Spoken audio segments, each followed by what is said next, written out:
Hello అండి. ఏజ్‌తో సంబంధం లేకుండా వచ్చే తెల్ల జుట్టుని చూసి పరిగెత్తుకుంటూ పోయి హెయిర్ డైస్ కానీ, కెమికల్స్ ఉన్న హెయిర్ కలర్స్ లాంటివి అస్సలు వేయకండి. అస్సలు కెమికల్స్ లేకుండా, సైడ్ ఎఫెక్ట్స్ లేకుండా జస్ట్ వాటర్‌లో ఇదొక్కటి మిక్స్ చేసుకొని హెయిర్‌కి అప్లై చేసుకొని చూడండి. ఇన్‌స్టెంట్‌గా మీకున్న వైట్ హెయిర్ అంతా కూడా బ్లాక్ కలర్‌లోకి చేంజ్ అయిపోతుంది. మీరు కూడా ఎక్కడెక్కడ జ్యోతిష్యం చెప్పించుకొని సరైన ఫలితాలు రాక నిరాశగా ఉన్నారా? అయితే ఇది మీకోసమే. ప్రేమ, పెళ్లి, ఉద్యోగం, వ్యాపారం, మానసిక, సంతానం లేకపోవడం, కోర్టు సమస్య, కుటుంబ సమస్యలు, చదువు, డబ్బు నిలకడ లేకపోవడం ఎటువంటి సమస్యలకైనా సరే అండి చక్కటి పరిష్కార మార్గం చెప్తారు. శ్రీ లక్ష్మీ నరసింహస్వామి జ్యోతిషాలయం గురూజీ శ్రీనివాసరావు గారు. నమ్మకంతోటి స్క్రీన్ మీద కనిపిస్తున్న నెంబర్స్ కి ఒక్కసారి కాల్ చేసేయండి. మీది ఎటువంటి సమస్య అయినా సరే ఈజీగా పరిష్కరించుకోండి. ఇక రెమెడీ కోసం ఫస్ట్ అయితే ఇలా 5-6 వరకు బాదం పప్పులు తీసుకొని ఒక చిన్న సువ్వ కుచ్చుకొని గ్యాస్ ఆన్ చేసుకొని చక్కగా నల్లగా అయ్యేంత వరకు కాల్చుకోవాలి. ఇలా రెగ్యులర్ గా చేయడం వల్ల ఇన్స్టెంట్ గానే కాదండి, పర్మనెంట్ గా కూడా మనకున్న వైట్ హెయిర్ అంతా కూడా ఈజీగా బ్లాక్ కలర్ లోకి చేంజ్ అయిపోతుంది అనమాట. చూడండి, ఇలా పూర్తిగా కాల్చుకున్న వీటిని ఇప్పుడు ఒక చిన్న కిచెన్ రోట్ లో వేసుకొని చల్లారిన తర్వాత మెత్తడి పేస్ట్ లాగా అయితే చేసుకోవాలి. ఇక ఇంతే. ఇలా వచ్చిన పేస్ట్ లోకి పర్మనెంట్ గా వైట్ హెయిర్ బ్లాక్ కలర్ లోకి చేంజ్ చేసుకోవాలి అంటే ఇందులో ఆముదంని యాడ్ చేసుకొని హెయిర్ మొత్తానికి పట్టించి తలస్నానం చేస్తే సరిపోతుందండి.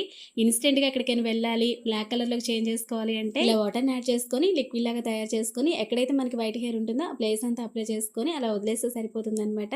జస్ట్ 10 మినిట్స్ లో మనకున్న వైట్ హెయిర్ అంతా కూడా ఈజీగా న్యాచురల్ గా ఇలా బ్లాక్ కలర్ లోకి అయితే చేంజ్ అయిపోతుంది అనమాట. కెమికల్స్ ని యూజ్ చేయకుండా ఇన్స్టెంట్ గా ఈ టిప్ అనేది చాలా బాగా హెల్ప్ అవుతుంది. తప్పకుండా ట్రై చేసేయండి. Thank you for watching. By by.